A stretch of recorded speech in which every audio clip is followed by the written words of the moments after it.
तो क्या वाकई 8वें वेतनमान के बाद कोई कह रहा है तनख्वाह 50,000 हो जाएगी, 70,000 हो जाएगी, 79,000 हो जाएगी, अलग अलग तरह के कैलकुलेशंस लगाए जा रहे हैं, बहुत सारी बातें कही जा रही हैं, फिटमेंट फैक्टर को लेकर भी नए नए मसले आ रहे हैं। लेकिन दरअसल एक्चुअली ये है कि इसमें अपडेट ये है कि जो अलग अलग एम्प्लॉई यूनियन हैं, सेंट्रल गवर्नमेंट के जो एम्प्लॉयज़ हैं, उन्होंने दरअसल अपने अपने सुझाव रखे हैं। अब वाकई क्या तनख्वाह 80,000 जाती है, नहीं जाती है, ये तमाम चीज़ें डिपेंड करेंगी जो फिटमेंट फैक्टर होगा उसके ऊपर। फिटमेंट फैक्टर को लेकर हमने एक विस्तृत रिपोर्ट भी तैयार की थी, सारे रिपोर्ट्स का एवरेज हमने आपको निकाल कर बताया था, ठीक है। तो आज हम सुझावों पे बात करने वाले हैं, क्या सुझाव दिए जा रहे हैं, उनके पीछे तर्क क्या है, इसको लेकर बातचीत करेंगे। वो फिटमेंट फैक्टर जो सबसे एवरेज बैठता है वो मैंने आपको एक वीडियो में समझाया, उस फैक्टर के बारे में भी बात करेंगे। नमस्कार, मैं ललित प्रजापति। आज अपडेट इसी का। तो 8वें वेतनमान को लेकर, वेतन आयोग को लेकर चर्चाएं हो रही हैं, पूरे देश में चर्चाएं। इन सब के बीच कई जो एम्प्लॉय यूनियन हैं उन्होंने सुझाव भी दिए हैं। किस तरह के सुझाव हैं वो भी आपको जानने चाहिए। इसमें सैलरी है, अलाउंस है, सर्विस कंडीशन है, इनमें बड़े बदलाव की मांग की जा रही है। अब अगर ये जो डिमांड्स हैं इनको माना जाता है तो सरकारी कर्मचारियों का जो पे स्ट्रक्चर है उसमें बहुत बड़ा चेंज मुमकिन है, ठीक है। 8वें वेतन आयोग पर दिनों दिन जो तेज चर्चाएं हो रही हैं वो इसी वजह से हो रही हैं। और अब जो नया अपडेट आया है वो कर्मचारी संगठनों की डिमांड्स है, सुझाव की शक्ल में जो उन्होंने दी हैं। कई कर्मचारी संगठनों ने केंद्र सरकार को कर्मचारियों के वेतन भत्ते, सेवा शर्त, टर्म्स एंड कंडीशन, उसमें बड़े बदलाव की डिमांड की है, सुझाव दिए हैं। अगर इन प्रस्तावों को मान लिया जाए तो हाल के सालों में वेतन में सबसे बड़ा बदलाव हो सकता है, सबसे बड़ा बदलाव हो सकता है। वेतन भत्ते जो हैं उनको लेकर भी डिमांड आई है कि केंद्र शासित प्रदेशों के सरकारी शिक्षकों का प्रतिनिधित्व करने वाला संगठन है, क्या है, PSNM, प्रगतिशील शिक्षक न्याय मंच, उसने वेतन भत्तों के पूरे फ्रेमवर्क में बदलाव की मांग की है। अपने मेमोरेंडम में संगठन ने लेवल 1 के कर्मचारियों के न्यूनतम मूल वेतन 50,000 से 60,000 करने की मांग की है। 7वें वेतन आयोग का जो मौजूदा वेतन था वो कितना था, 18,000 रुपये, उसे 50 से 60,000 करने की डिमांड की जा रही है। और क्या क्या प्रस्ताव आए वो भी जान लीजिए। जो ये यूनियन है जिसका हमने नाम लिया, टीचर्स यूनियन, ये 2.62 से 3.83 के बीच का फिटमेंट फैक्टर चाहती है।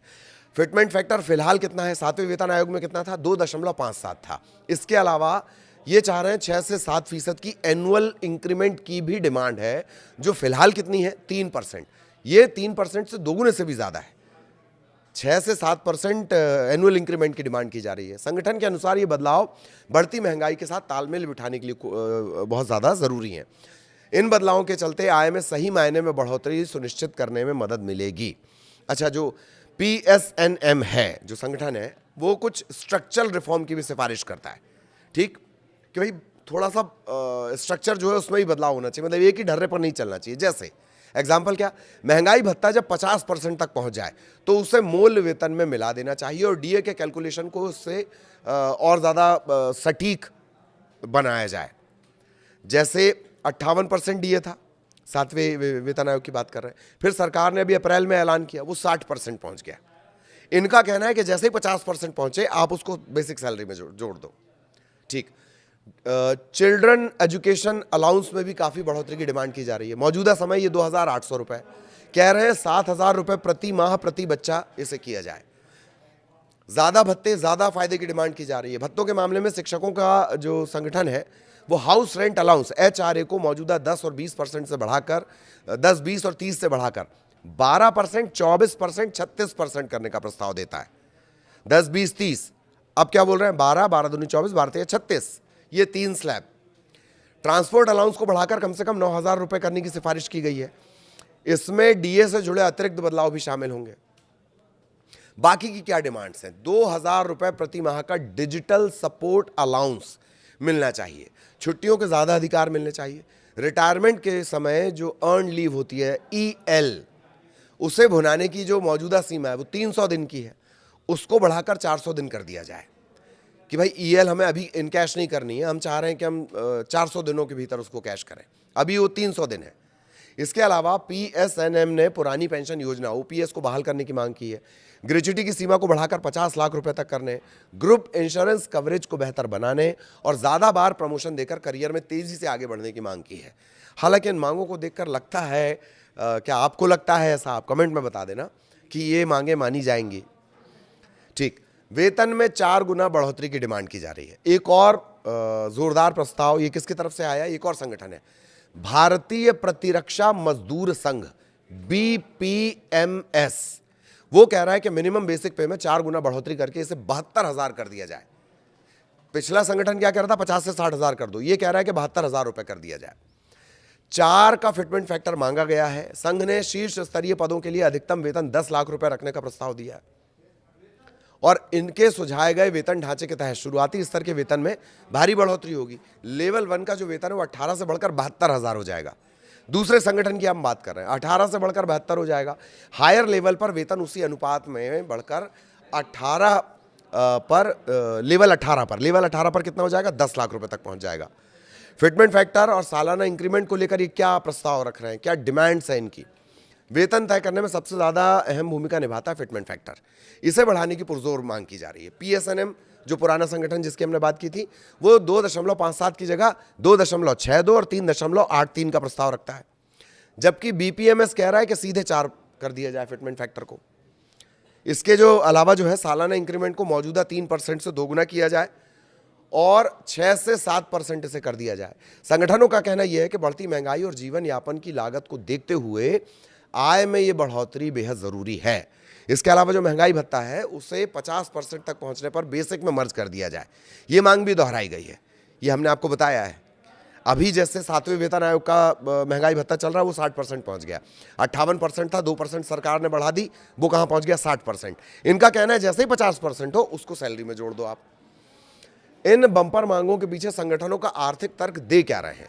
इतनी बड़ी वेतन बढ़ोतरी को सही ठहराने के लिए बीपीएमएस ने सांख्यिकी और कार्यक्रम कार्यान्वयन मंत्रालय यानी एमएसपीआई, ये बहुत इंपॉर्टेंट आंकड़े होते हैं एमएसपीआई से जुड़े हुए, ये सीधे असर करते हैं, उनके आंकड़ों का हवाला दे रहा है। संघ का कहना है कि 2016-17 से 2024-25 के बीच देश की जो प्रति व्यक्ति शुद्ध राष्ट्रीय आय है, per capita net national income, ये 86.76% से बढ़कर 1.03 लाख से 1.92 लाख हो गई। परसेंटेज को अगर आप इसे समझें तो जो इनकम है वो कितनी हो गई है?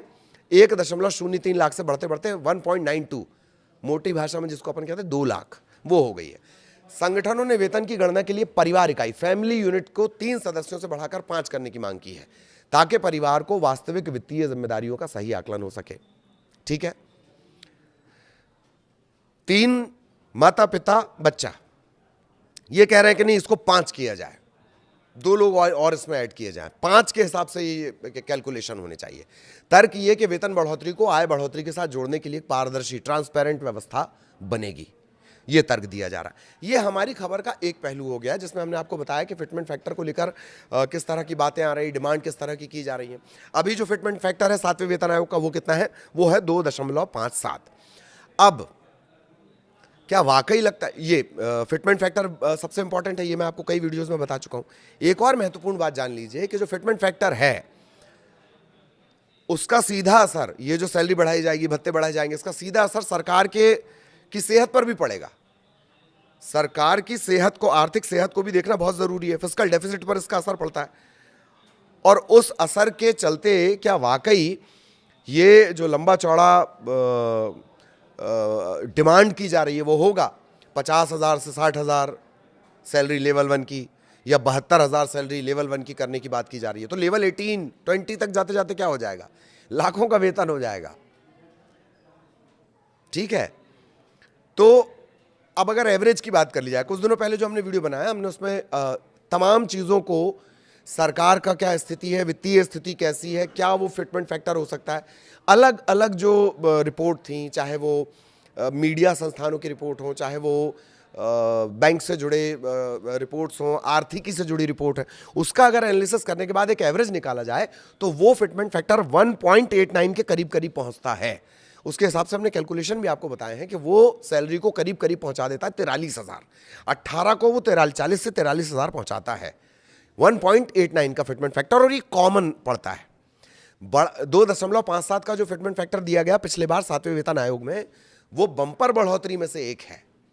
लेकिन एवरेज अगर देखा जाए, जो अलग अलग अनुमान आ रहे हैं, यहां तो डिमांड जो की जा रही है वो 2.5 से 3 करने की जा रही है।